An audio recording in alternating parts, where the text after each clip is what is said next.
മലയാളം ദൃശ്യമാധ്യമങ്ങളുടെ വിശ്വാസ്യത പാതാളത്തോളം കൂപ്പുകുത്തിയ ദിവസമായിരുന്നു വ്യാഴാഴ്ച. മുൻ KPCC പ്രസിഡന്റും നിലവിൽ MP-യുമായ കെ സുധാകരനെ മുൻനിർത്തി ഒരു മാധ്യമ സിൻഡിക്കേറ്റ് പടച്ചുവിട്ട വ്യാജ വാർത്തകൾ, 0.5% പോലും സത്യമില്ലാത്ത, വാസ്തവമില്ലാത്ത വ്യാജ വാർത്തകൾ.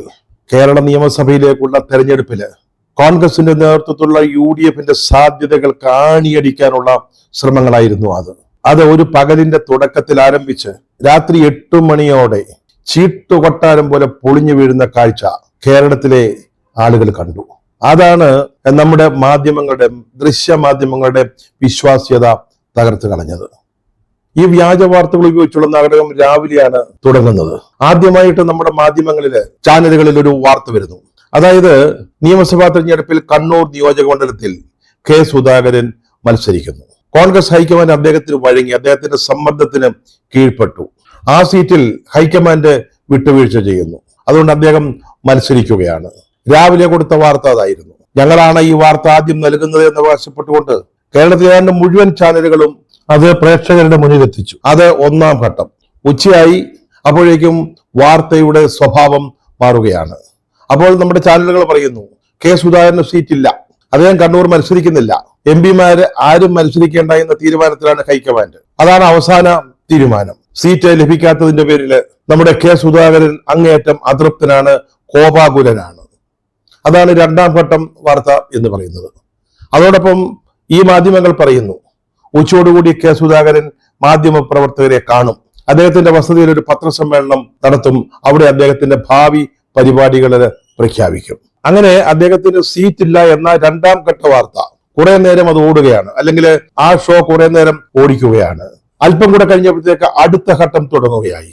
അത് ഇങ്ങനെയായിരുന്നു: സീറ്റ് നിഷേധിക്കപ്പെട്ട കെ സുധാകരൻ കണ്ണൂരിൽ സ്വതന്ത്രനായി മത്സരിക്കും, അദ്ദേഹത്തിന് BJP പിന്തുണ നൽകും. അത് മാത്രമല്ല, സുധാകരന് സ്വാധീനമുള്ള 20-ലേറെ അസംബ്ലി നിയോജക മണ്ഡലങ്ങളിൽ അദ്ദേഹത്തിന്റെ സ്ഥാനാർത്ഥികളെ മത്സരിപ്പിക്കും. പ്രതിഷേധ സൂചകമായിട്ട് അദ്ദേഹം കോൺഗ്രസിന്റെ വർക്കിംഗ് കമ്മിറ്റി സ്ഥാനം ഒഴിയുന്നു, രാജിവെക്കുന്നു. അങ്ങനെ വമ്പൻ വാർത്തകൾ, കേരള രാഷ്ട്രീയത്തെ കിടിലം കൊള്ളിക്കാവുന്ന വാർത്തകൾ അങ്ങനെ ഒന്നിന് പിന്നാലെ ഒന്നായിട്ട് വരികയാണ്.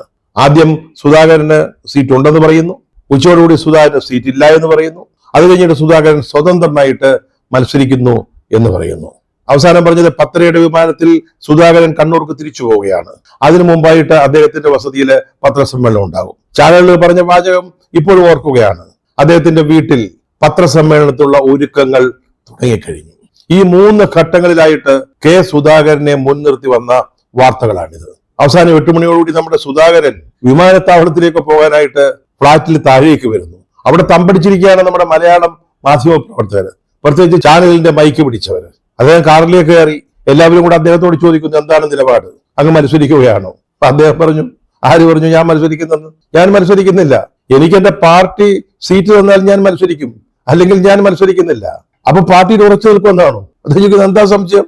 എന്നെ ആരും പാർട്ടിയിൽ നിന്ന് പുറത്താക്കിയിട്ടില്ലല്ലോ, ഞാനൊരു സീറ്റ് ചോദിച്ചു തന്നില്ല, അതിന്റെ പേരിൽ ഞാൻ എന്തിനാണ് പാർട്ടിയിൽ നിന്ന് പുറത്തേക്ക് പോകുന്നത്? അദ്ദേഹം വളരെ വ്യക്തമായിട്ട് കൃത്യതയോടുകൂടി ഒരു കാര്യം പറഞ്ഞു: ഞാൻ പാർട്ടിക്ക് വഴങ്ങി പ്രവർത്തിക്കുന്ന ആളാണ്, ഇനിയും അങ്ങനെ തന്നെയാണ് ഉണ്ടാവുക. ഞാൻ പാർട്ടി വിടുന്നില്ല, മത്സരിക്കുന്നില്ല, സ്വതന്ത്രനായി മത്സരിക്കുന്നില്ല. അന്നേരവും ചോദിക്കുകയാണ്, 10-20 മറ്റു മണ്ഡലങ്ങളിലെ സ്ഥാനാർത്ഥികളെ നിർത്തുമെന്ന് കേൾക്കുന്നുണ്ടല്ലോ, വാർത്തയുണ്ടല്ലോ എന്ന്. അദ്ദേഹത്തിന് അത് മനസ്സിലായി പോലുമില്ല. അദ്ദേഹം മനസ്സാ കർമ്മണ ചിന്തിക്കാത്ത കാര്യങ്ങളാണ് മാധ്യമങ്ങൾ റിപ്പോർട്ട് ചെയ്തിട്ട് ആ ചോദ്യങ്ങൾ സുധാകരനോട് തന്നെ നേരിട്ട് ചോദിക്കുകയാണ് നമ്മുടെ മാധ്യമ പ്രവർത്തകർ. അദ്ദേഹം പറഞ്ഞ, എനിക്ക് എല്ലാ മണ്ഡലങ്ങളിലും ആളുണ്ട്, അവർ ഈ പാർട്ടിക്ക് വേണ്ടി പ്രവർത്തിക്കാനുള്ളവരാ, അല്ലാതെ അധികാരത്തിന് വേണ്ടി കമ്മിറ്റി ഉണ്ടാക്കാനോ പ്രചരണം നടത്താനോ മത്സരിക്കാനോ ഒന്നും ഉള്ളവരല്ല.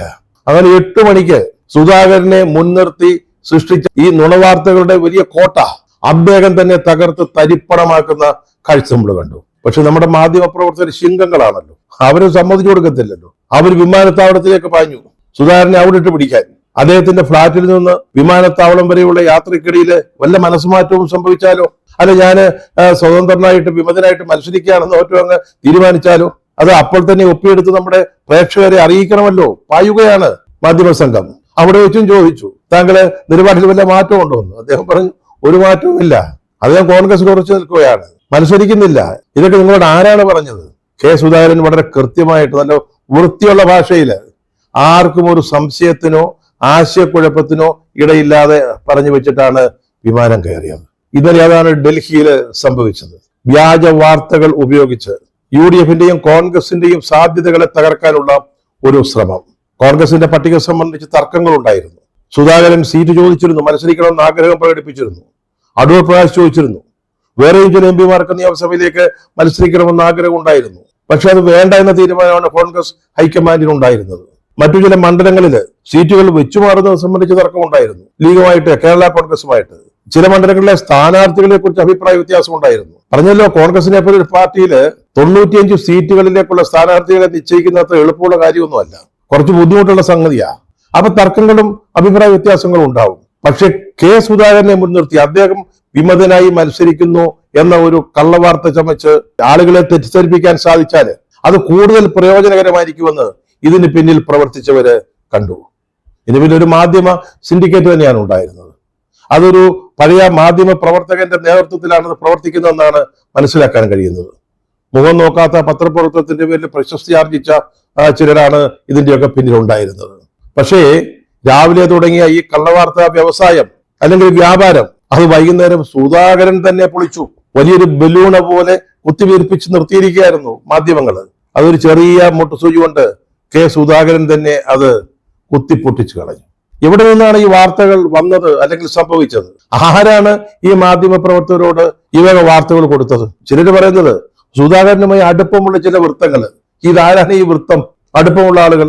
മറ്റൊരു പറഞ്ഞു കുടുംബത്തിൽ നിന്നുള്ള ചില ആളുകൾ പറഞ്ഞു സുധാകരൻ മത്സരിക്കുകയാണെന്ന്. കുടുംബത്തിൽ നിന്ന് ആരെങ്കിലും പറയണമെങ്കിൽ അത് സുധാകരൻ പറഞ്ഞിട്ടായിരിക്കുമല്ലോ. ഇതിനിടയ്ക്ക് തലേ രാത്രി AK ആന്റണി സുധാകരനുമായിട്ട് സംസാരിച്ചിരുന്നു. അത് ഇന്നലെ രാവിലെ പത്രപ്രവർത്തകരോട് അദ്ദേഹം സമ്മതിക്കുകയും ചെയ്തു. അദ്ദേഹം എന്താ പറഞ്ഞത്? ആന്റണി പറഞ്ഞത് പിണറായി വിജയൻ സർക്കാർ 3ാം തവണ വരുന്നതിനുള്ള ഒരു സാഹചര്യം താങ്കൾ ഉണ്ടാക്കരുത്. താങ്കൾ കണ്ണൂരില് ജീവൻ പണയപ്പെടുത്തിയ കോൺഗ്രസിനെ വളർത്തിയെടുത്ത ആളാണ്. താങ്കൾ മറ്റുള്ളവരുടെ കയ്യിലൊരു കളിപ്പാട്ടമാവരുത്.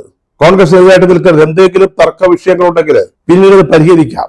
അതാണ് ആന്റണി മാധ്യമ പ്രവർത്തകരോട് പറഞ്ഞത്. ഇതിനെ ആദ്യ വാർത്തയുമായിട്ട് നമ്മുടെ മാധ്യമങ്ങളും ഘടിപ്പിച്ചു. അതായത് ആന്റണി കൂടി ഇടപെട്ടതോടുകൂടി ഹൈക്കമാൻഡ് തീരുമാനം മാറ്റിയെന്നും അദ്ദേഹത്തിന് കണ്ണൂരിൽ മത്സരിക്കാനുള്ള സാഹചര്യം ഒരുങ്ങിയെന്നുള്ള രീതിയിൽ വാർത്തകൾ വന്നു.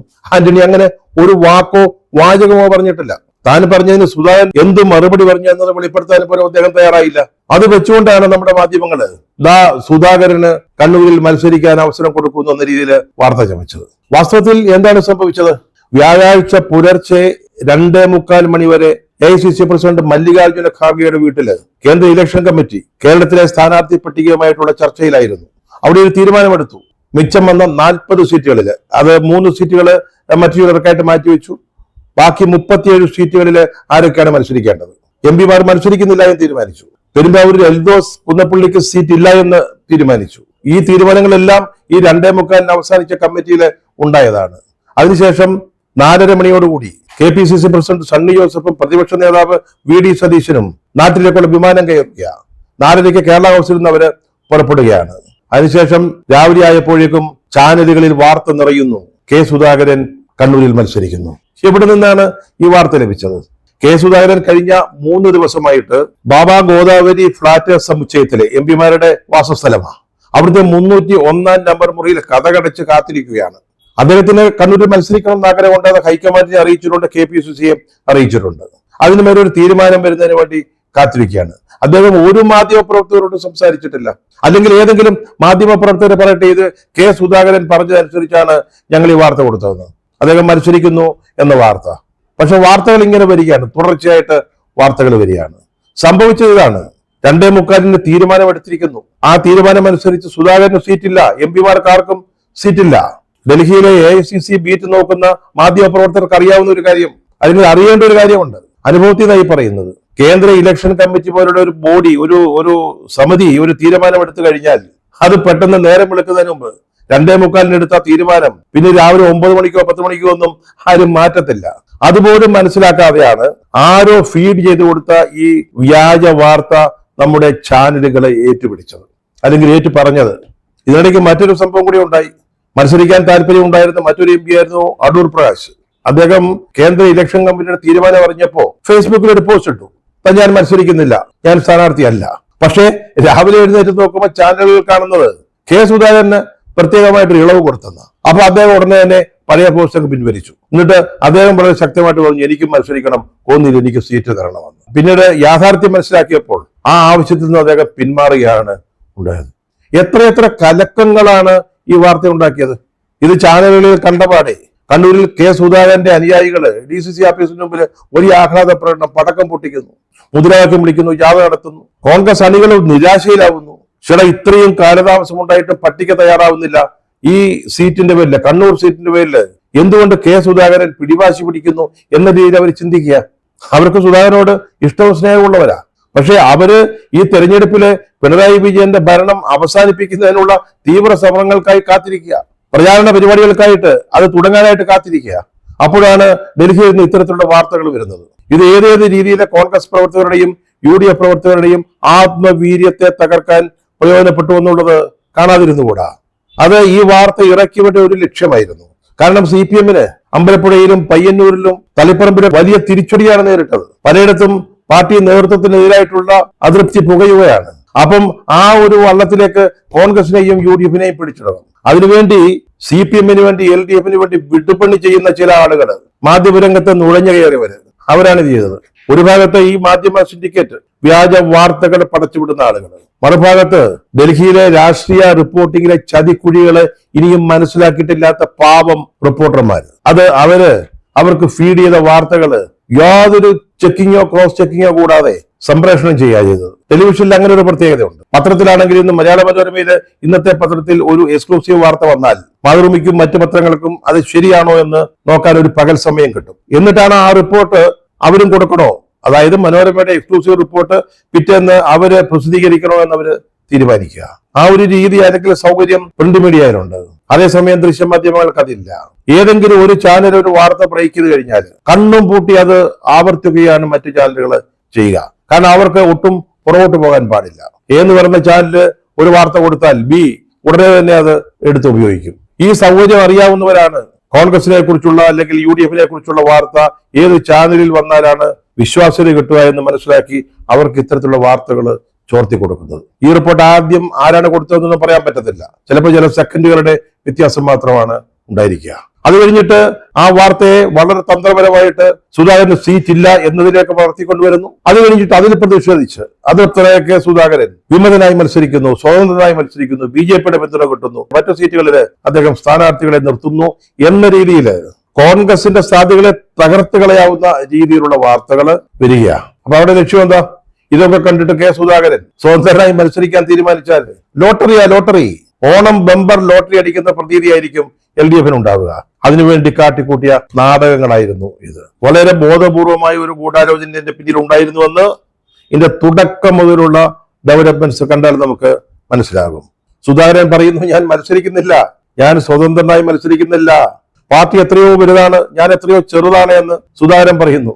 അപ്പോഴൊരു ലേഖകൻ ചോദിക്കുകയാണ്, മറ്റ് 10-20 സീറ്റുകളിൽ അങ്ങ് സ്ഥാനാർത്ഥികളെ നിർത്തുന്നുണ്ടോ എന്ന്. അദ്ദേഹം മത്സരിക്കുന്നില്ലെന്ന് പറഞ്ഞു കഴിഞ്ഞു വ്യക്തമായ ഭാഷയിൽ. അപ്പോഴൊരു വിദ്വാൻ ചോദിക്കുക, മറ്റ് 10-20 സീറ്റുകളിൽ സ്ഥാനാർത്ഥികളെ നിർത്തുന്ന കാര്യം എന്താണ്? അദ്ദേഹത്തിന് ആ ചോദ്യം മനസ്സിലായി പോലുമില്ല. അദ്ദേഹം അങ്ങനെ ഒരു വാർത്ത കേട്ടിട്ട് തന്നെ ഇല്ല. സ്വതന്ത്രനായി മത്സരിക്കാൻ പോകുന്ന സുധാകരൻ 10-20 സീറ്റുകളിലൂടെ അദ്ദേഹത്തിന്റെ അനുയായികളെ സ്ഥാനാർത്ഥികളായി മത്സരിപ്പിക്കുന്നു എന്നുള്ളത്. ഈ മാധ്യമപ്രവർത്തകർക്ക് ഒരു ഭാഗ്യം കിട്ടി കേട്ടോ. ഇവരുടെ ആരുടെയും മുഖം, ഈ വിവരണമായ മുഖകമലങ്ങള് പ്രേക്ഷകർ കണ്ടില്ല. കാരണം ക്യാമറ മുഴുവൻ ആ കാറിനകത്തിരിക്കുന്ന സുധാകരനെ ഫോക്കസ് ചെയ്തിരിക്കുകയായിരുന്നു.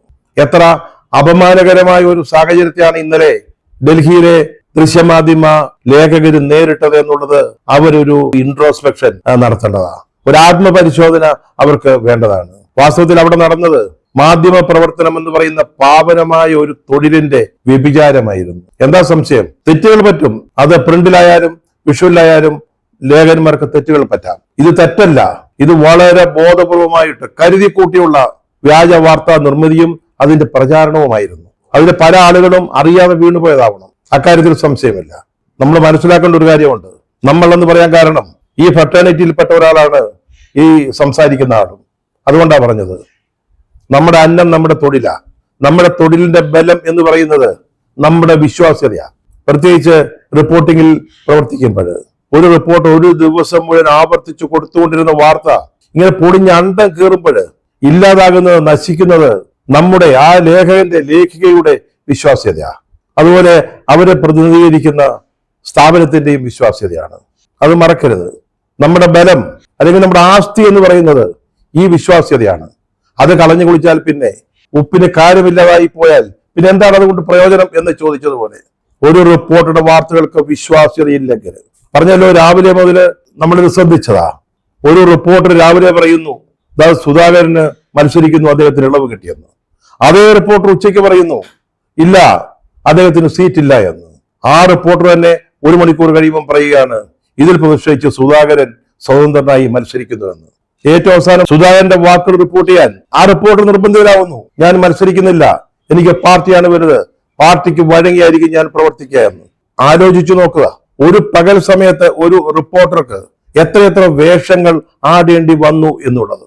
ആ വാർത്തകളെല്ലാം അവസാനം സുധാകരനെ നിങ്ങളെ നേരിട്ട് റിപ്പോർട്ട് ചെയ്തൊഴിച്ചാൽ ബാക്കിയെല്ലാം കളവായിരുന്നു, വ്യാജമായിരുന്നു എന്ന് ആലോചിക്കുമ്പോൾ എങ്ങനെ നമുക്ക് ഉറങ്ങാൻ കഴിയും എന്ന് ചോദിച്ചു പോവുകയാണ്. ഇതുകൊണ്ട് കോൺഗ്രസിനൊന്നും സംഭവിക്കത്തില്ല കേട്ടോ. അവർക്ക് അവിടെ ലിസ്റ്റ് വൈകിയതിലുള്ള ചില പോരായ്മകളൊക്കെ സംഭവിച്ചിട്ടുണ്ട്. ലിസ്റ്റ് വരാൻ വൈകുന്നതിന്റെ പേരിൽ പല മണ്ഡലങ്ങളിൽ അഭിപ്രായ വ്യത്യാസങ്ങൾ ഉണ്ടാവുന്നതിന്റെ പേരിൽ ചിലയിടത്ത് വിമതന്മാർ മത്സരിക്കുന്നുവെന്ന റിപ്പോർട്ടിന്റെ അടിസ്ഥാനത്തിലൊക്കെ നിരാശരായിരുന്ന അല്ലെങ്കിൽ ചില ആശങ്കകൾ പുലർത്തിയിരുന്ന കോൺഗ്രസിന്റെ UDF-ന്റെ അണികൾക്ക് ഇന്നലെ സുധാകരന്റെ നിലപാട് ഒരു ഉത്തേജക മരുന്നായിട്ടാണ് അനുഭവപ്പെട്ടത്. ഈ വാർത്തകൾ കൊണ്ടുള്ള നാടകമുണ്ടല്ലോ, അത് പ്രയോജനപ്പെട്ടത് കോൺഗ്രസിനാണ്. അത് മാത്രമല്ല, കെ സുധാകരൻ എന്ന വ്യക്തിക്ക് കോൺഗ്രസിന്റെയും UDF-ന്റെയും പ്രവർത്തകരുടെ മനസ്സിലുണ്ടായിരുന്ന പ്രതിച്ഛായ വളരെ വളരെ ഉയരുകയും ചെയ്തു. ഉദ്ദേശിച്ചത് വേറൊന്നാണ്, പക്ഷെ സംഭവിച്ചത് ഇതാണ്. 45 വർഷം മാധ്യമരംഗത്തുള്ള പരിചയത്തിന്റെ പേരിൽ പറയുകയാണ്. ഡൽഹിയിൽ പ്രവർത്തിച്ചിട്ടുണ്ട്, തിരുവനന്തപുരത്ത് പ്രവർത്തിച്ചിട്ടുണ്ട്, ഏറ്റവും കൂടുതൽ കാലം പൊളിറ്റിക്കൽ റിപ്പോർട്ട് നടത്തിയ ഒരാളാണ്. ആ ഒരു അനുഭവ പരിചയത്തിൽ നിന്ന് ഒരു കാര്യം പറയാം. ഇന്നലെ നമ്മൾ കണ്ടത് മാധ്യമ പ്രവർത്തനം അല്ല. അത് കണ്ടപ്പോൾ ഓർത്തുപോയത് കുറെ വർഷങ്ങൾക്ക് മുമ്പ് ISRO ചാരക്കേസുമായി ബന്ധപ്പെട്ട് മലയാള മാധ്യമങ്ങൾ നടത്തിയ റിപ്പോർട്ടിംഗാണ്.